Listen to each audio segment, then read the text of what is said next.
y'all doing? Well, I'm filming this on Halloween, and while I already posted a video on The Werewolf of Paris by Guy Endore, and I do suggest that as a good book to rank right up there with Dracula and Frankenstein and all that, but for those of you who find certain parts of it lacking in what you expect of Werewolf 1, I'm sneaking in this one here. That is House of the Wolf by Basil Copper. Originally published in 1983, this one here I'm holding here is from Bellencourt Books from 2013, and the cover and the beginning chapters are all wonderfully illustrated by the great Stephen Fabian, who, as I'm making this video, who is in his 90s right now. He's got a long, prolific list of work of his art.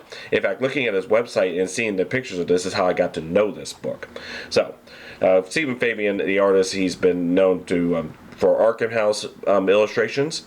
He's also very well known in the old Dungeons & Dragons back when it was owned by TSR for Mystara, Dragonlance, and others, and especially Ravenloft, which is why he's appropriate for illustrating this book. So, let's look into the book, see what it's about. The story takes place in 1895 in the country of Hungary during wintertime. Our main character is Coleridge. He's a professor here, and he just got finished with a series of lectures at the University of Supernatural and Occult. His was lycanthropy, of course.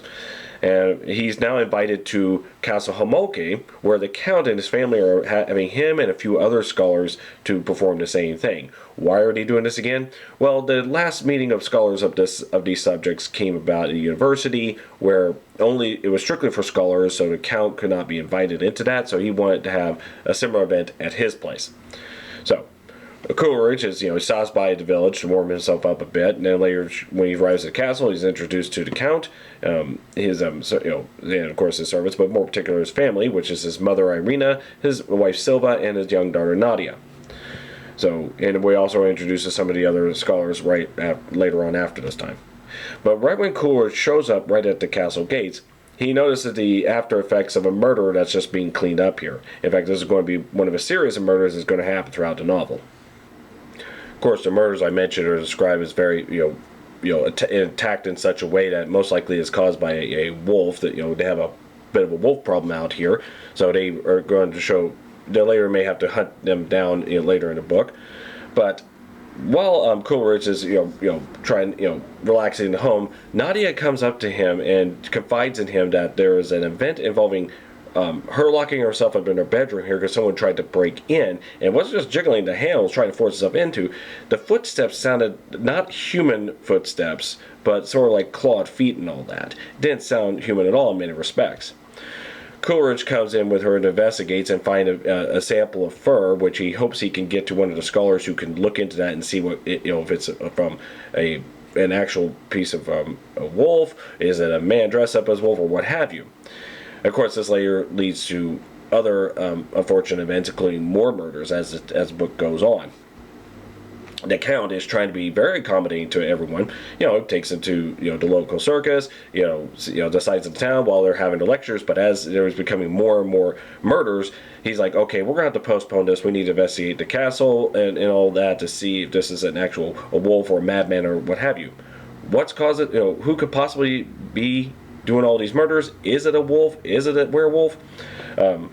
And who could it be if it is?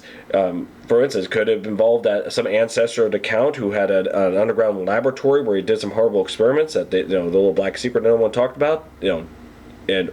Or could it be from an event that involves the Count's mother 20 years prior, where a family showed up and through an accident got killed, and the only surviving member was sent to an insane asylum? Could he have come back to get his revenge?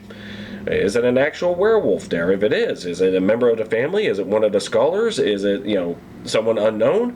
The book leads you on. And it does this in a way where it talks about certain features of somebody or certain characters or certain, for instance, you described his account as nicely sharp pointed teeth in the very beginning. He's like, okay, that may sound like an obvious giveaway. But then he talks about one time where, as they're searching around the castle there, of course they have guns. Coleridge shoots what he thinks the beast that tries to attack him by himself, and then finds out one of the professors is walking with a limp, and and it's things like that sort of leads you on. It's like, okay, he wants to give you the obvious ones to where but it later turns out it's not him. The castle, the setting of this book is wonderful. The castle is, of course, very huge. It has just about everything in it. Half of it has electricity because it's late 1800s, so he's installing electricity a little bit at a time, but it's not fully. So you got this dark atmosphere. It has a laboratory, all these wonderful accommodating rooms, underground. It's like an underground section here where it has everything you want in a nice little castle for all this. And so, yeah.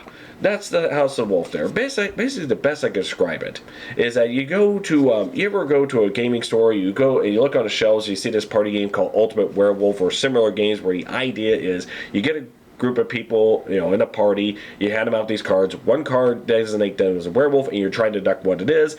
This is the book that is basically a novel of that similar theme. As already mentioned, the artwork for this book was done by Stephen Fabian, and I can't praise it enough. He has a very long career in fantasy and science fiction. You should check his website out in his gallery. You won't be disappointed. Now, this blue one right here, this was done for the dust jacket cover of a previous edition, which is not in the copy that I have from Valancourt Books. What I have is this red one.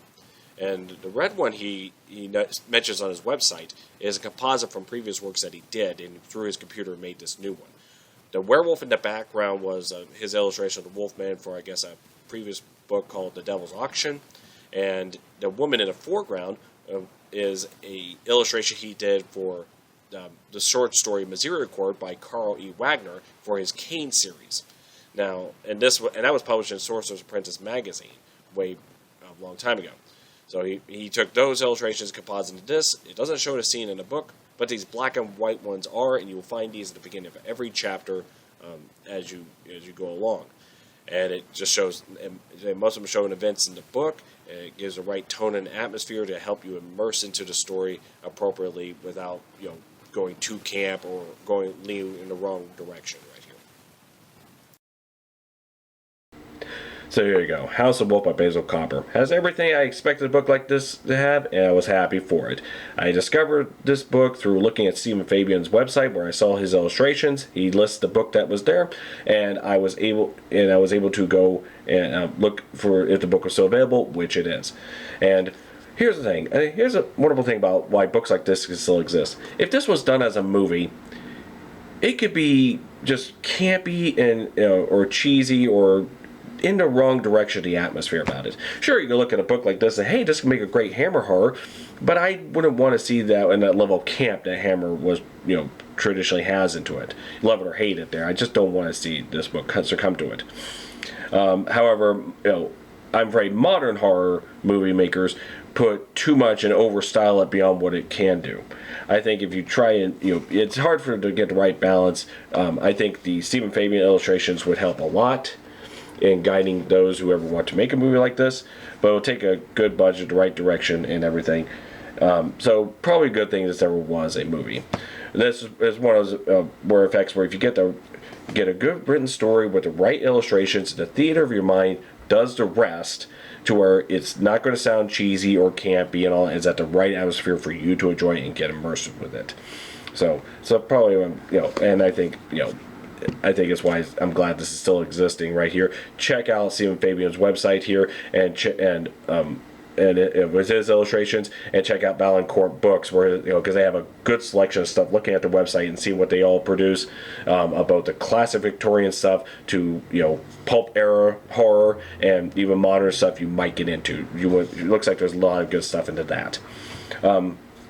Fair warning, if you're looking at Stephen Fabian's website here, you want to, when you go down to gallery, you want to open up a new tab for any picture you want to see up close. If you left click it to start a new page and go back, you have to start the list all over again. It's not well done. It's not a well done website here, but he's done a lot of his stuff, and he's in his 90s as the time I'm making this here. I think he'll reach 94, 95 next year. So hope he's had a good long career on this. He's done a lot of great illustrations. Check his stuff out. So there are House of Wolf by Basil Copper. Great horror werewolf mystery there. Hope you enjoyed. Thank you all for watching. Have a nice day.